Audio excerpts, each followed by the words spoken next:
Welcome to your Houston Rewind for May 8th through May 12th. I'm KHOU 11 digital anchor Brandy Smith. We know catching up on the news can be a little overwhelming, especially in a city like Houston where it just doesn't stop. So every weekend we take this opportunity to fill you in on some of the stories you may have missed. Let's rewind. Days after a fire started at the Shell chemical plant in Deer Park, new worries emerged on Monday about the water used to douse the flames. Crews tried to contain it as environmental advocates watch closely. Jason Miles explained the economic impact that water could have too.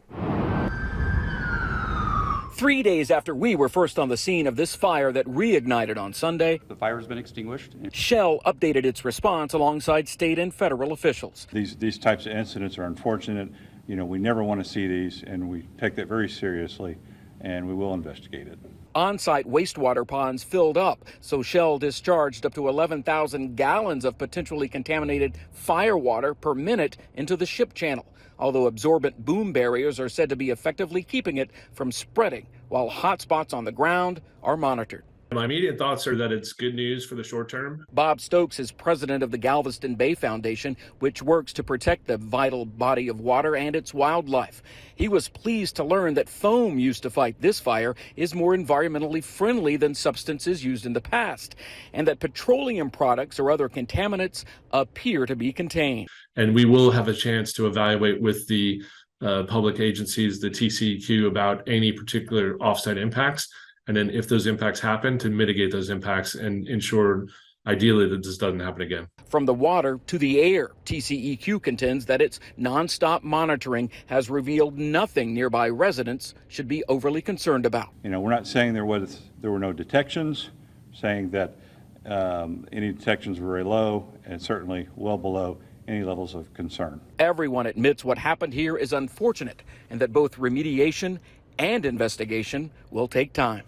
Shell thinks a leak in one of the units led to the fire. 9 contractors who initially went to the hospital have since been released. If you believe in karma, then good things are on the way for a nonprofit in Fort Bend County, a little down on its luck. Its storefront is in danger of closing, which Lauren Tellerico learned Monday would affect the people it serves. For those who run the Thrift shop off Highway 90 in Richmond, it's a lesson in being able to accept the same things they dish out. We're here to love people and just make life a little bit easier. Since 1997, this nonprofit, whose legal name is the Youth Assistance Thrift Store, has stood by the community. We have sheets and blankets and mattresses. Started by Cheryl Nicholas's parents, she now manages the day-to-day operations. We have prom dresses. There's the storefront, where you can find some pretty great stuff. Anything that you can find in your house, you can find in this building. For some killer throwback prices. We still sell our clothes for $2 a piece. But they also give these items out for free. House fires, floods. We've had women that have had to leave other states in the middle of the night with nothing but their kids in their car. They've also donated to local schools, prisons, helped with Thanksgiving meals, and so much more. We just give them a hug and give them what they need and send them on their way. But lately, things have been a little bit slow. We just need more people to know that we are actually here and that we're open. And they've fallen behind. We're $4,000 behind on rent. Then today, required to pay the above listed amounts in full. An eviction letter. We don't want to have to move because if we're not here, there is an abundance of people that are going to lose. Sorry. It's hard for Cheryl to ask for what she is so freely given. There's so many people that we help. And if we're not here, they're not going to have that. Hopefully, for this nonprofit in Richmond, what goes around really does come around. There are some people that are supposed to serve and some people that are not. We are the servers. I'm Lauren Tellerico, KHOU 11 News.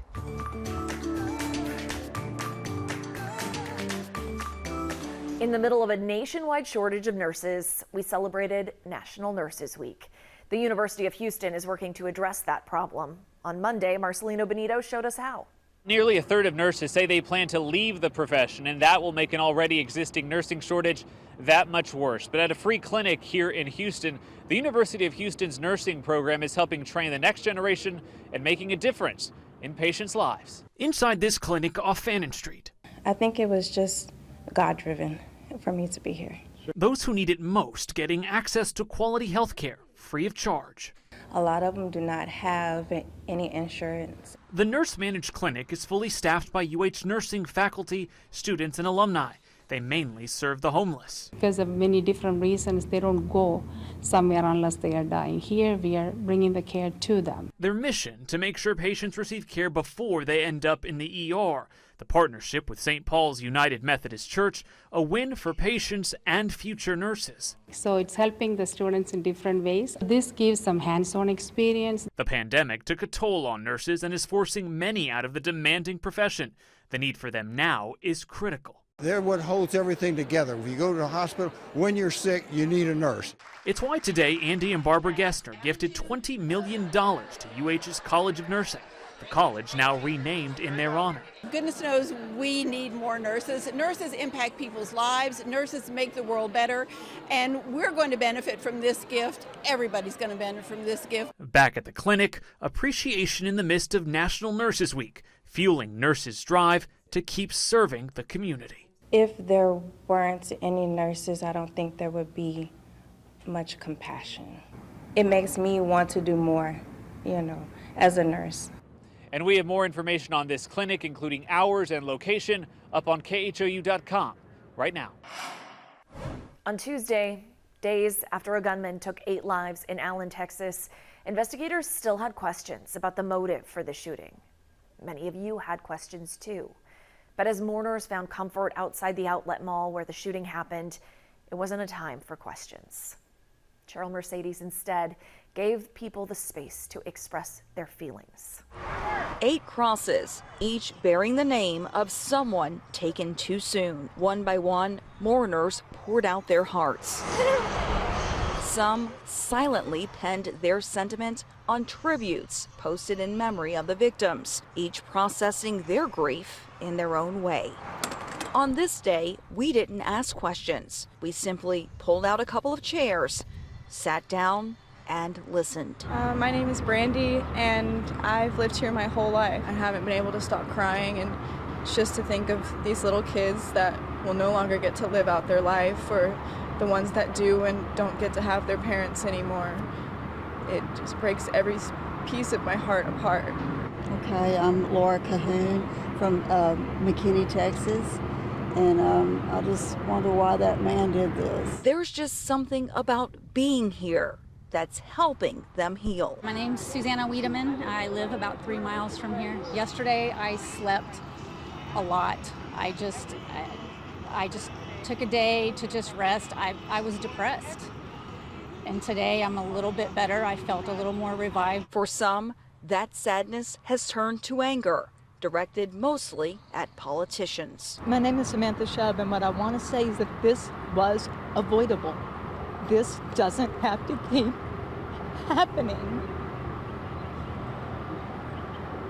Our lawmakers need to take the guns, particularly the AR-15s that can erase a woman's face, and they need to get them out of the hands of civilians.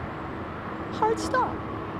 This was avoidable. Lauren Morrison, a still photographer capturing the tragedy for a school research project, took a seat too. Even though I have my professional camera, I'm photographing this on a disposable camera because just like politicians, they deem our lives disposable. It doesn't feel right. It doesn't feel like we've caught whoever did this. We still feel like there's evil around us. But being here, surrounded by others who are hurting too, is perhaps a sign that there still is good in this world. Thank you for the invitation. In Allen, Cheryl Mercedes. A Dallas area couple and their 3-year-old son were victims of that shooting, and we learned the young mother, Cindy KHOU, had ties to Houston. She graduated from Cypress Falls High School in the Cypher Independent School District. Cindy was working as a dentist in the Dallas area. Tuesday marked National Fentanyl Awareness Day, and right now, wherever you're watching this, you can watch One Pill Fighting Fentanyl. The half-hour special examines the dangers of the drug. It also follows grieving parents caught up in the fentanyl crisis. Jeremy Rogalski shared the story of one of those moms. Here's Becky Stewart in her own words. Cameron struggled. You would never have known this happy-go-lucky, funny kid was really struggling immensely on the inside. He had depression, anxiety, and instead of choosing to, cope with those mental health issues in a positive way, Cameron made an incredibly poor choice to buy a pill off of Snapchat, and it contained a lethal dose of fentanyl.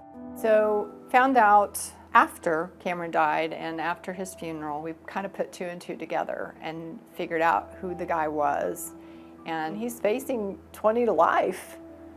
Found out he was at Cameron's funeral and posted, "RIP, we lost a good one." And the very next post was a handful of pills for sale.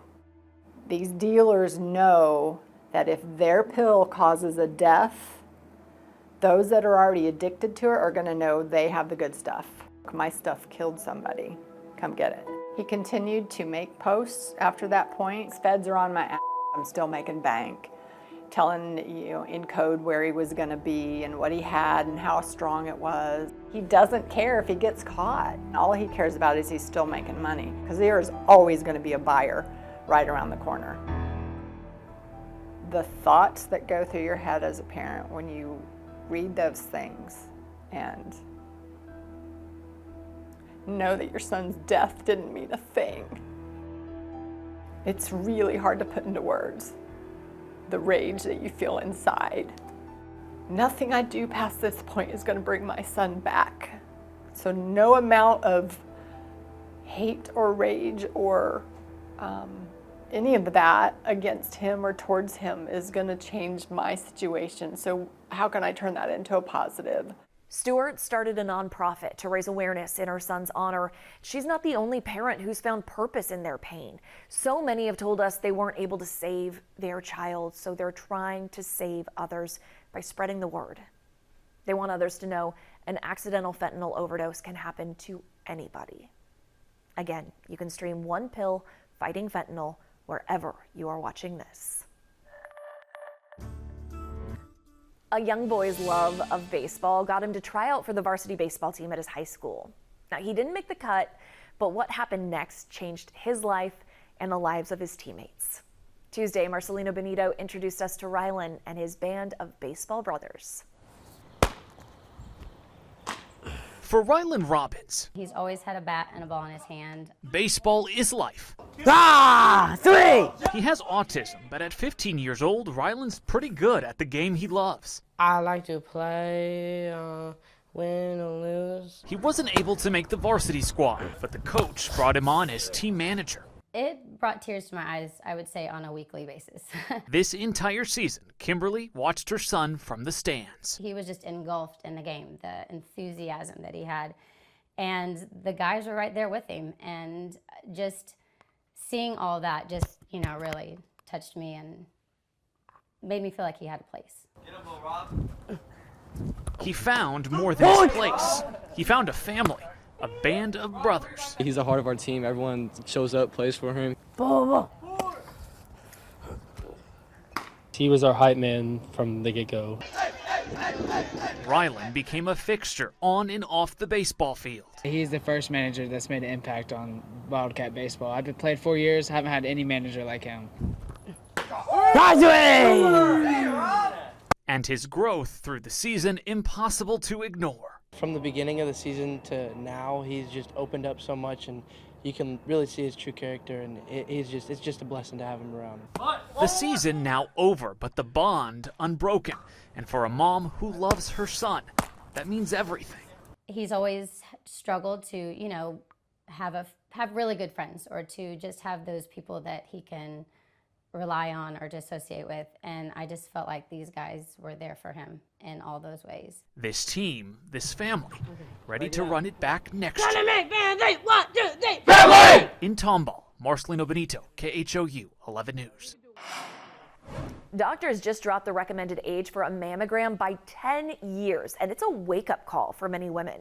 Wednesday, Lauren Tallarico spoke to a doctor at MD Anderson, one of the top cancer hospitals in the world, who said they've already started screening women earlier because of a troubling trend. I thought I'd done everything I should have done. Last year, when Edith Lee turned 40, she went in for her first routine mammogram. It's just been a total roller coaster ever since. The mammogram showed she needed more tests. And so I got the call at work when my biopsy results came in, and I was a mess. It was stage 3B breast cancer, which means the cancer had spread to other nearby parts of the body. It is true that since the year 2000, the rates of breast cancer in young women have been increasing, but increasing even more rapidly since 2015. Dr. Toma Omofoye, a breast radiologist with MD Anderson, says Lee's story is becoming more common, saying although 1 in 8 women will be diagnosed with breast cancer in the U.S.,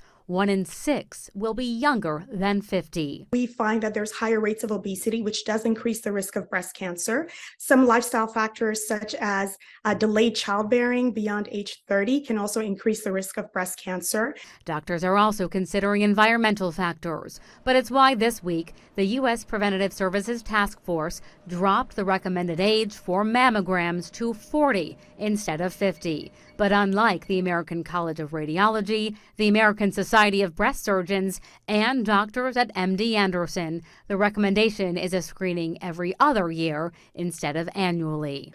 We know that more lives are saved screening every year than every other year. I wanted them to take that next step to really align with the recommendations by the other professional bodies in the United States. For Lee, her mammogram led to chemotherapy, a double mastectomy, radiation, and recently learning there is no evidence of disease. Yeah, we were very excited when we found out. She's hoping sharing her journey saves someone else. If what I've been through means that other women will go and have their mammogram, then that's worth it. If you're worried about paying for these annual exams, the CDC says most insurance plans are required to cover them.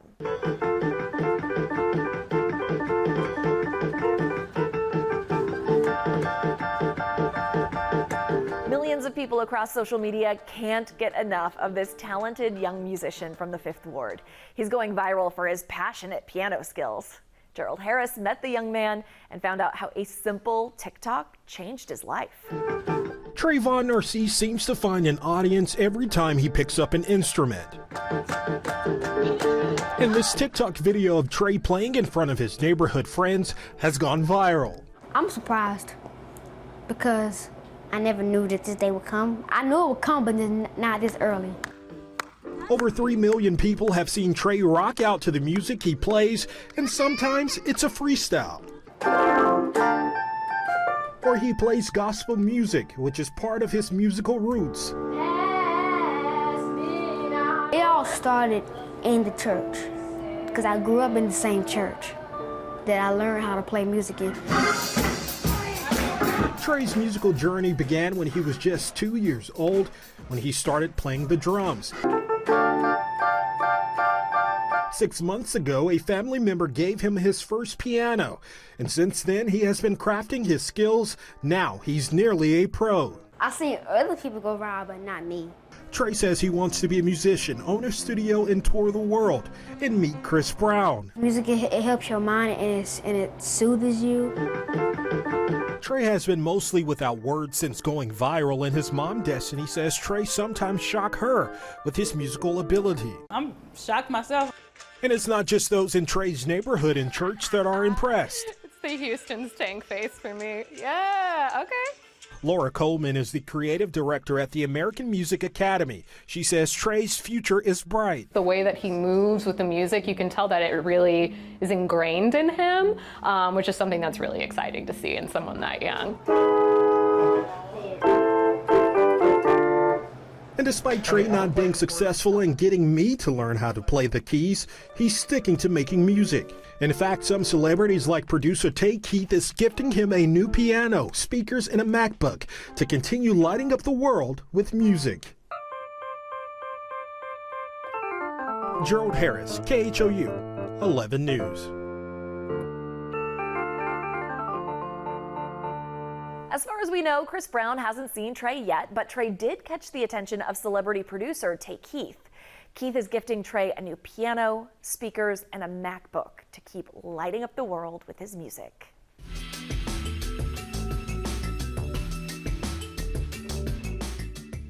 Did you know Pearland is home to a major Hindu temple? It's the third oldest of its kind in the U.S., attracting visitors from across the country. In honor of Asian American Pacific Islander Month, our Sherman Chow visited the Sri Meenakshi Temple. The goddess Meenakshi is being celebrated here at the Pearland Temple, which bears her name. Some 3,000 devotees attended from Texas, Oklahoma, Louisiana, California. And we had a lot of out-of-towners come and stay the 10 days just to attend these festivities. Pony Sivaraman is a temple director and our tour guide. Hinduism believes in the Trinity.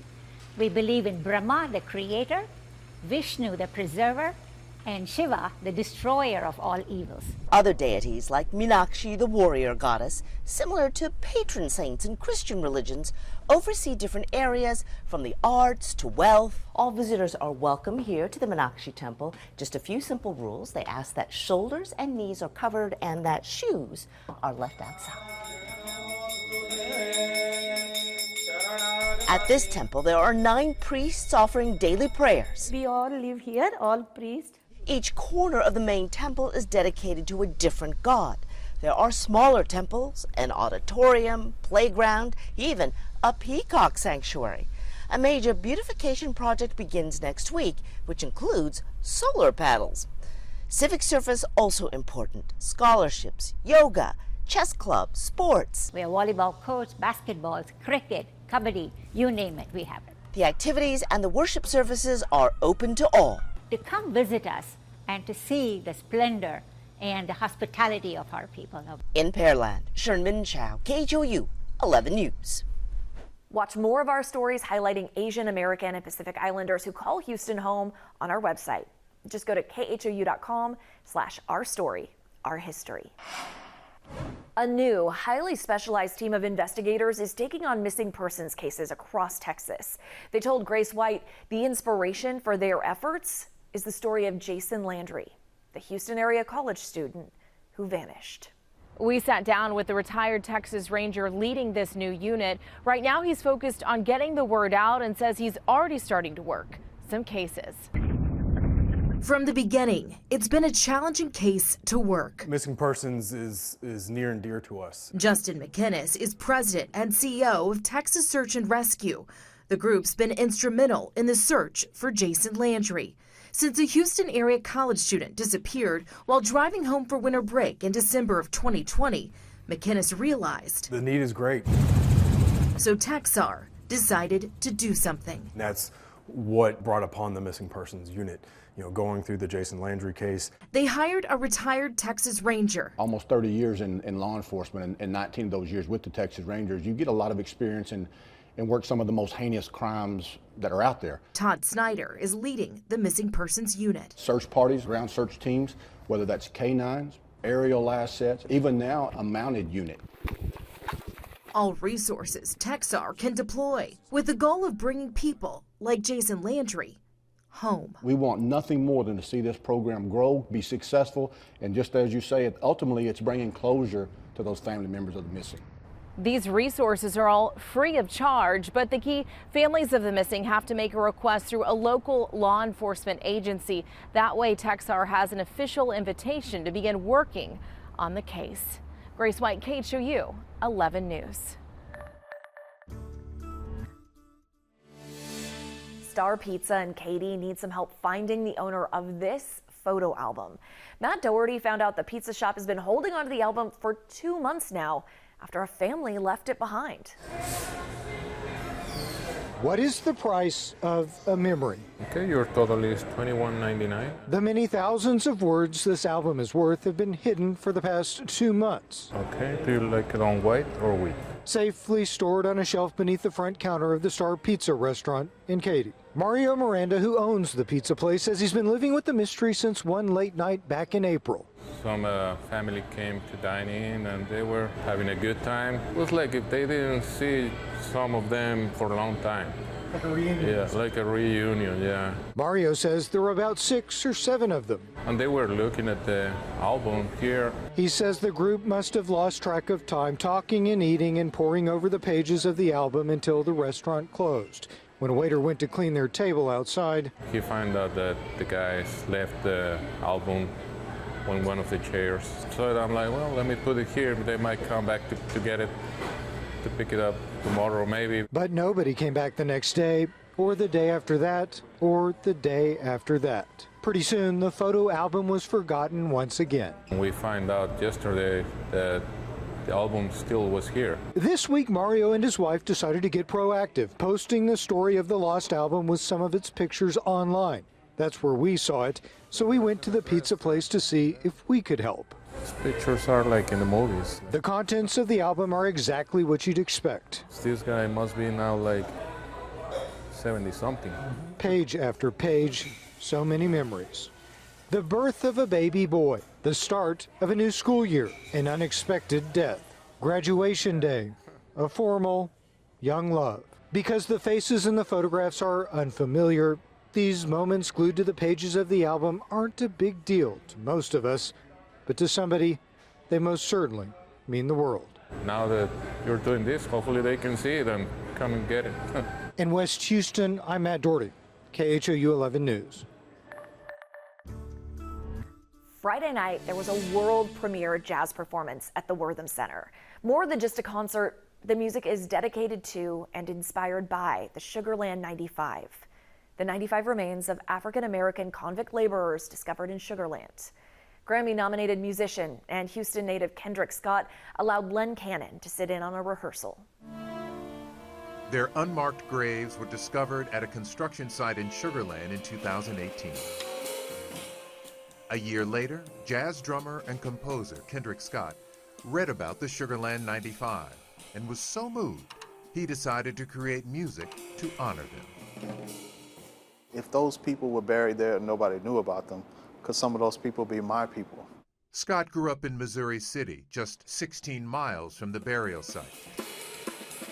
He wrote 5 songs for the concert to entertain and educate about these convicts, often arrested on questionable charges, then forced into hard labor. The performance simply called Unearthed. The beautiful thing for me is this project is about providing a conversation for other people to talk about them as well. We sat in as the 8 musicians practiced the song titled Sweet and Bitter. I think about the drum set as a vehicle for a message, for my emotions, and the band is a vehicle for the larger message. The music is moving and thought-provoking, combined with the poetry of Houston Poet Laureate Emeritus Deborah Deep Mouton. During the leasing era, prisoners worked so hard that the muscles often ripped off the bone from excessive strain. It is a concert that speaks for the forgotten, about a form of slavery that lasted until about 1912 in Texas, 47 years after emancipation. If knowledge is of the past and wisdom is of the future, the more we learn, the better we can move forward.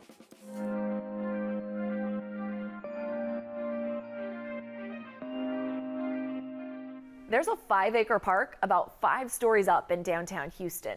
Maybe you've noticed the rooftop garden at Post Houston while driving around. If not, here's a closer look at this hidden gem. This used to be the main distribution headquarters for all the USPS for the Houston region, including the warehouse, distribution, and administrative tower. Now it's Post Houston. When Lovett acquired the property a few years ago, we started exploring just possibilities of what could this giant building become. The answer for Adam Williams and the rest of the team at Lovett Commercial? A mini city with Post Market featuring restaurants and retailers, 713 Music Hall, and a rooftop getaway.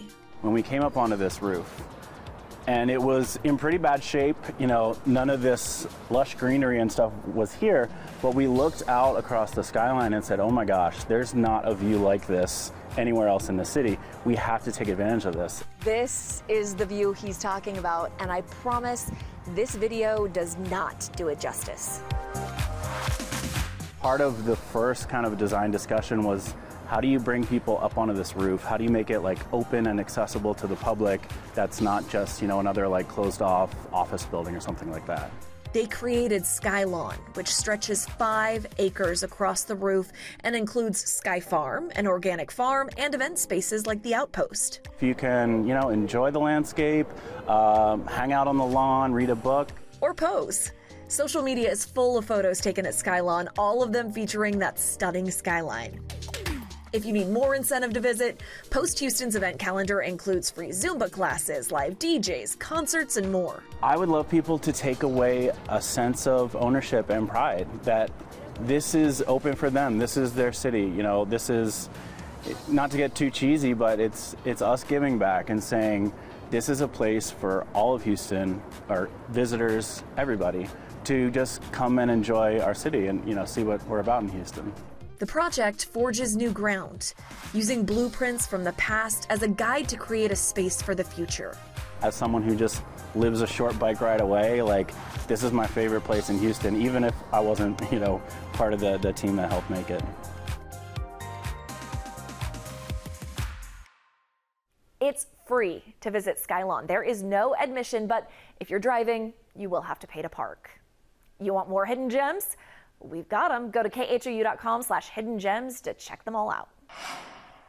A change in leadership at HISD is quickly approaching. In less than 3 weeks, the Texas Education Agency will announce a new superintendent and a board of managers. As KHOU reported the morning after, emotions ran high Thursday night during the elected board's final meeting ahead of the state takeover. As the Texas Education Agency goes through almost 400 applications for the new board of manager positions, HISD students and staff are facing the end of the road for their beloved superintendent and current school board. The board, as we know it, will be replaced by these new board of managers, meaning they'll be stripped away of their power to vote or make decisions on behalf of their constituents. New this afternoon, we are hearing emotional and fired up final remarks from those trustees addressing the school district community in the last school board meeting last night. I'll still be here. I'm not going away. I will be watching, asking for transparency and sharing information with the public. I really do want to thank my colleagues. Sorry, I was going to cry. No tears in softball. This board showed up. We put in the time. I'm going to fight, and I'm going to fight. You heard it there, a bold statement. The Texas Education Agency says their new board of managers will take over June 1st, but that in 2 years they will reevaluate and see really where the district's progress is and possibly consider reinstating the old school board. Reporting from Northwest Houston, Meenakshi Temple, KHOU 11 News. A Houston mom is grateful she'll spend Mother's Day home with her family after suffering 2 heart attacks while pregnant. Stephanie Whitfield spotlighted the rare condition that landed mom in the hospital. There's nothing quite like holding your newborn baby in your arms. This Mother's Day, Dr. Anna Maria Macaluso Davidson is holding all 5 of her children tighter. It's good to be home and all the normal chaos of, running a household. A few weeks before baby Charlotte's due date, the 41-year-old felt pain in her chest and back, so she went to the emergency room at Memorial Hermann Hospital. Dr. James O'Neill was called in at 2 a.m. And they said, we have a pregnant woman who looks like she's having a heart attack based on the EKG and the blood tests. She was diagnosed with SCAD, or spontaneous coronary artery dissection. It's a rare, dangerous form of heart attack that impacts pregnant women who are older or have had multiple children. A physician herself, Dr. Davidson couldn't believe what was happening. Can we save you? Can we save your baby? Can we save both of you? And how do we do that? An emergency C-section followed by open heart bypass surgery allowed doctors to save both. Charlotte is now 3 months old, and Davidson is proud to wear the scars from her pregnancy. Well, it's a testimony. I feel like it reminds me of the Lord's faithfulness just in caring for me and seeing me through this. And it just reminds me, I think it points me to gratitude when I think about it. She's grateful to be around to watch all 5 of her babies grow up. Stephanie Whitfield, KHOU 11 News. Hope that helped you catch up on this past week and you're ready for the next one. Remember, you can tune into KHOU 11 on air, online via KHOU.com and YouTube, as well as by using our free KHOU 11 Plus app on Roku and Fire TV. Have a great week. We are so glad you're here. Make sure you like and subscribe so we can let you know when we post. Also, check these out.